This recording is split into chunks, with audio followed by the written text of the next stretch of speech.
Assalamualaikum warahmatullahi wabarakatuh, and a very good day, everyone. For topic number 2, we are going to look at three things. The first one is to determine the topic of a passage. Number 2 is to determine the stated main idea of a passage, and number 3 is to determine the implied main idea of a passage. For these slides, we'll be looking at two first, and that is the topic and the stated main idea. Now, what is basically a topic? I'm pretty sure when you read an article or a reading passage, normally the reading passage or the article will be equipped with a topic. But sometimes we will come across to a passage that is not given with a topic. Now, for your test, most likely the question will ask you what is the topic or the general topic of the whole passage, or maybe they will be looking at specific topics for specific paragraph. So when I explain on this, my intention is just to help you out with your test. Okay, now in order for us to identify the topic, the normal way for us to do is just to read the passage and try to understand what the passage is all about. That is all I've been telling my students. Whenever you read a passage, you ask yourself this question: what this passage is all about. So when you have the answer, normally and most likely, whatever the answer is, will be the topic of your passage. But there are many ways that we can actually employ in order for us to determine the topic of a passage. We can start with skim, and then we move on with scan, and we check. Now, for the short articles, we read the whole passage. If it is about 1 page long, or maybe less than a page, we read the whole passage. And then we ask ourselves the question, what this passage is all about. But if the articles are too long, what you can do is, you may want to read the first sentence or the first few sentences of each paragraph of that passage. Then you proceed by asking yourself what the passage is all about.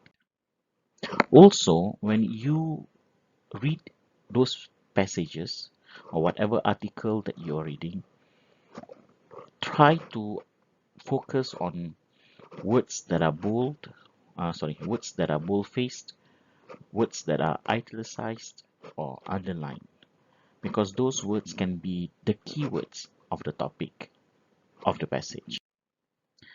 And at the end of the day, you check by asking yourself what the passage is all about. So to repeat, first you skim the passage, then you scan for keywords, and then you ask yourself the question what the passage is all about. Whatever the answer that comes after that most likely will be the topic of the passage. Now let us look at some of the examples here. We live in a world that is changing very rapidly. The pollution of our land, air, and water has caused changes that we are the only beginning to understand. In developed countries, a large amount of excess food and goods go to waste, while half of the world's population lives on less than $2 a day. The internet can connect people across the world in ways that our ancestors could never imagine, but natural resources are diminishing rapidly as the process of urbanization moves across the countryside. As individuals, we did not create these problems, but as individuals, we can solve them. Every single one of us depends on the planet, and every single one of us is responsible for its survival.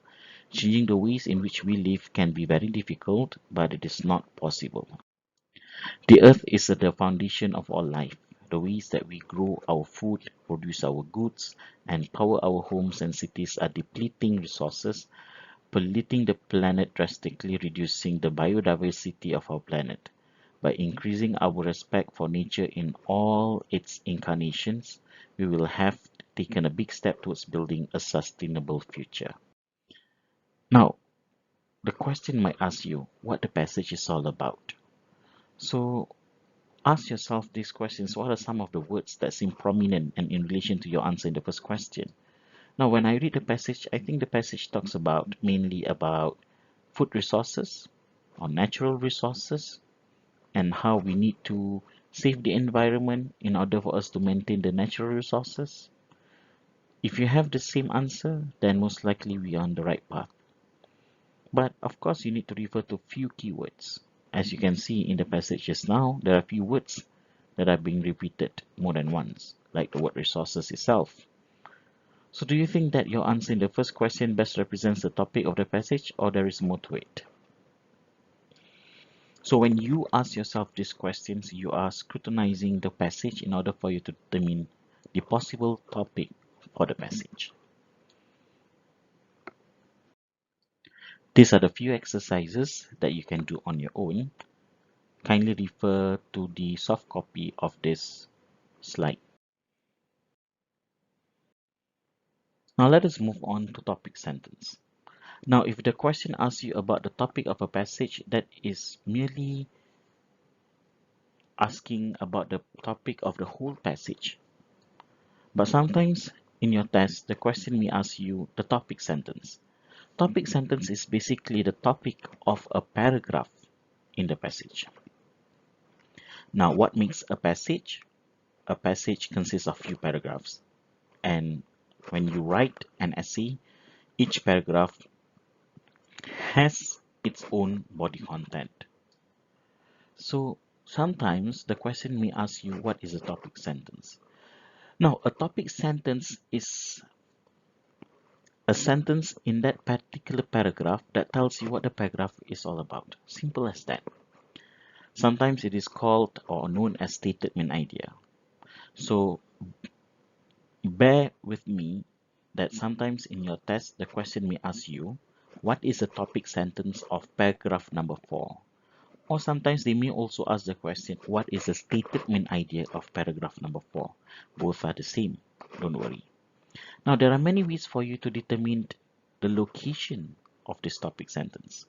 Now, topic sentence means that there is one sentence in that particular paragraph that tells you what the paragraph is all about.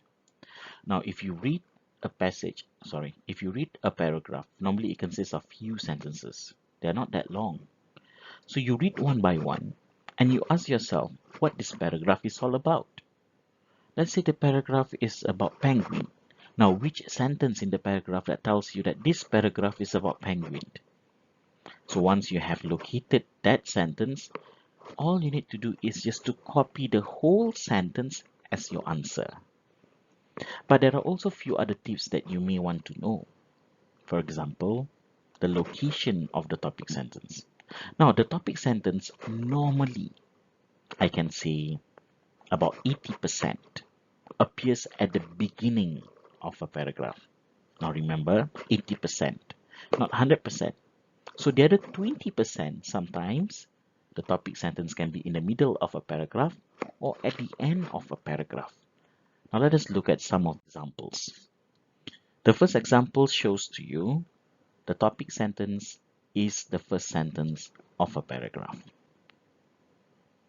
The second example shows to you that the topic sentence is in the center of a paragraph, while the last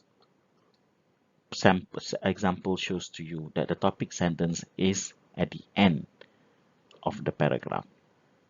But as I mentioned to you, more than 80%, the first sentence is more likely to be the topic sentence. These are the few exercises that you can do, and kindly refer to the soft copy of this slide. That is all. Thank you.